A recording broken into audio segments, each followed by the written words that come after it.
Parang okay na okay. Hindi kang bumili. Biglang bumili.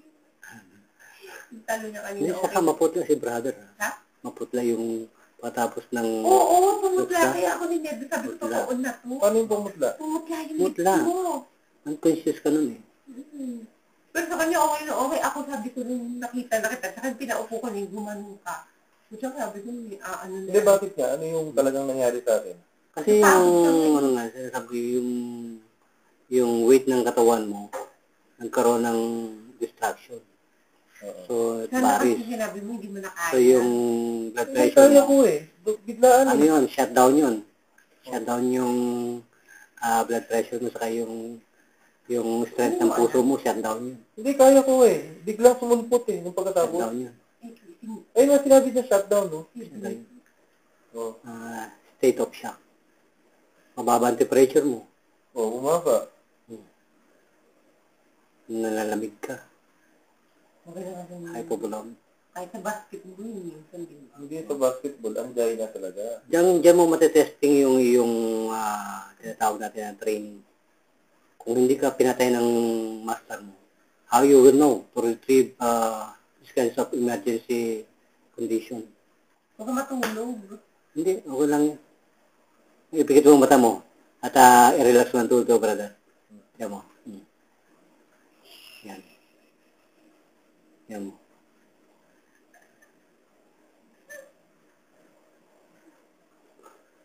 Kahit ka pa magkwento ka pa ng magkwento ka, hindi ka malang atakihin yan. Hindi na siya atakihin. Yun ang last na atake niya. Yun na. Oo. Kalat na yung pinakang enzyme niya sa katawan. O lahat ng... Kulang tinitreat na nagaganon. Oo. Lahat kasi ng... Ay, ang tinitreat na atake. Oo. Tapos, Kasi kailangan talaga maramdaman mo yung worst cases ng sakit mo. hoy, Yung total consumption of na. emotional balance. Tama na. Emotional imbalances. Okay lang yan. Kinakabahan ako. Huwag kang mag-ilalat kita mo. Yan lang yung elementary, intermediate lang yung nangyari sa kanya eh. Ay, ang nire-restore ko yung mga heart attack eh. Intermediate lang yun eh. Kaya ang tinitreat dumadaan sa ganon. Oo. Anong tawag po doon? Yun yung aming ritual. Ritual yun. Kailangan magkaroon ka ng tinatawag Parang na hazing. Alam mo yung tinatawag natin na intracranial compression. Hindi. Ano ba yun? Yung intracranial, increasing intracranial pressure. Ibig sabihin nun, magigising ka na lang sa putok ng mga gera. Yung ka lang. Pero you are totally aware of it. Ngayon ay gera. Pero parang coma ka nun eh.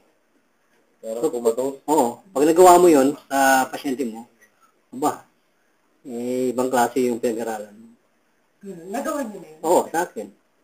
Yung master ko. Kaya kung nagawa niya sa akin ng master ko, alam ko kung paano ka ibalik sa normal. Sige na ba ako matulog? Wala yan. Huwag na matulog. Hindi nga, in-observan ko eh. Wala nga. Yan na yun, isipin mo lang brother yung nangyari doon sa bata. Yun ang Pero yung bago yun, ano nangyari sa bata? yung talagang pagdating ko, wala na talaga siyang hininga. Wala na pala yun. Namamatay na dapat. Kumbaga, niyog-yug lang katulad ni brother. Niyog-yug yun ang kanyang mga brotherhood para mabuhay.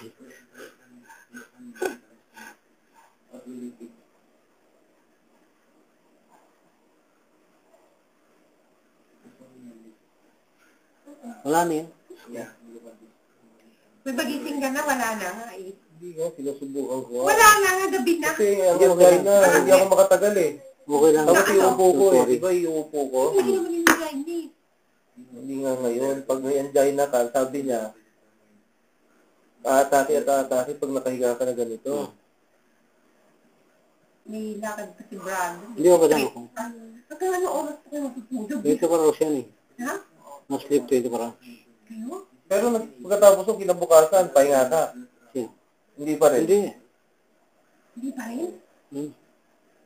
Sabay sa kayo ngayon, ano iti-treat niyo?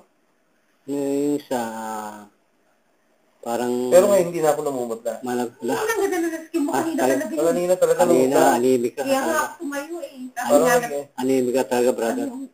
Napansin niyo rin? Anemic. Alam mo naman, ganun sa bata. State of shock. Talaga pala yung namumutla na halata? Oo. Oo, saka parang Napipikit na siya eh. Oo. Pero yung stage na yun, masarap ang feelings niya. Di ba, brother? Oo. Yung parang kayo patulog. Ang sarap ng feelings Hindi, niya. nire-relax ko rin yung sarili ko eh. Parang mentals ang hininga mo, brother. No? Ganun ba rin nga nakita? Hindi. Brother, parang mentals yung hininga mo. Hmm. Parang lamig. Hmm. Ganun.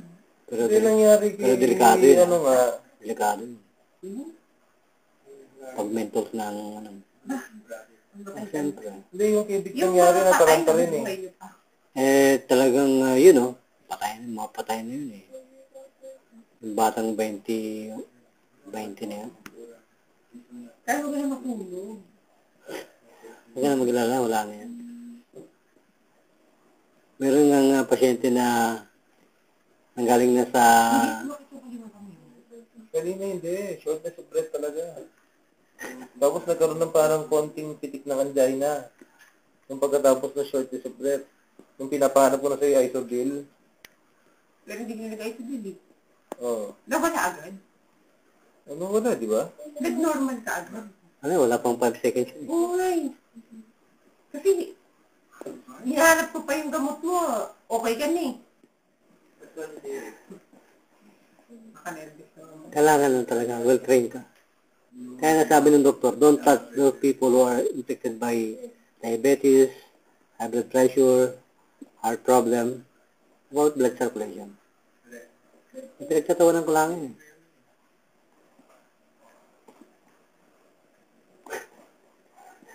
Lalo kita mo, intindi ng technique, ano?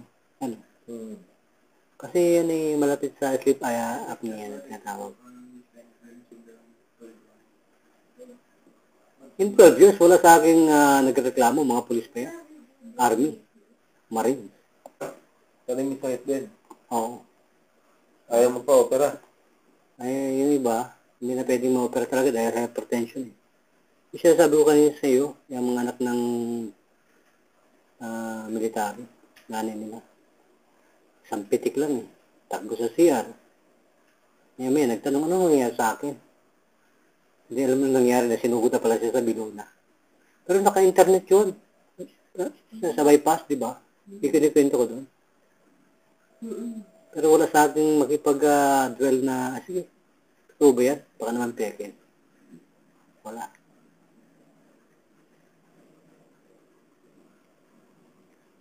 Okay na siguro kasi dati sandali lang, ina-anjay na ako eh. Ha? Ayun naman ako. Ano? Huwag dapat kasi. Hindi ko lang ako, brother, na-observe ko pa ikaw. Don't worry about my time. Relax ka lang. Sorry. Nakapaghintay yung mga yun eh. Talaga maghihintay yung mga yun? Oo. O kung natutulog, pagdating mo gigising. Oo, gigising yun. May mga gwardiya naman siya. Para pa lang yung mga doktor. Hindi, doktor nung araw. Siya ang dumadayo eh. Ganyan yung mga doktor nung araw, hindi na naman pinupunta sa klinik eh. May nakita ka bang mga ninja na nagpapadoktor? Ninja? Mga samurai? Wala. Bakit? Bakit yung mga ninja? Doktor yung mga disiplina yun. Kaya din nagubot yung sarili nila. Oo.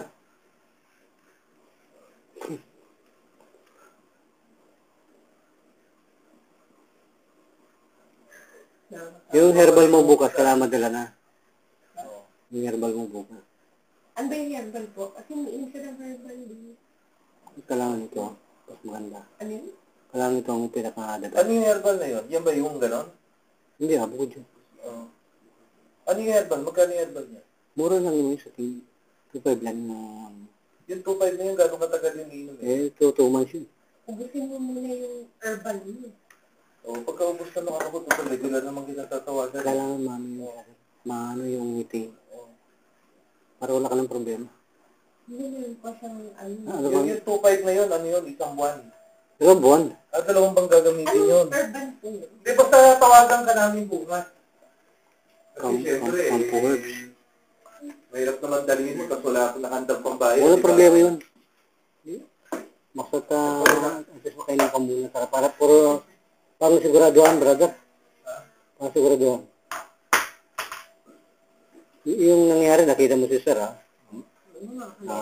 So, don't delay. Grabe na maplaka niya. Don't Pero delay. sa pool pala. Pero talaga nakita mo ng plako? Oo. Oo.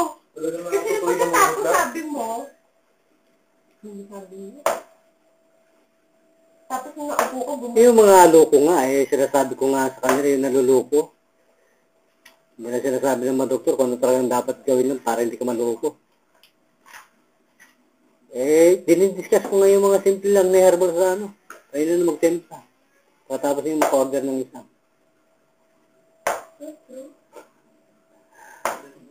bakit ka nagdadal? Para ma-relax yan. Para makita niyo kung ano Bakit talaga. ka nagdadal? Hindi, pamparelax ko eh. Ano yun, yung mindset. Unwing. Kasi hindi mo naiisip yung ano eh. Yung? Isang bagay, dito ka na nakakonsentrate, hindi na-relax ka, nawawala yung stress.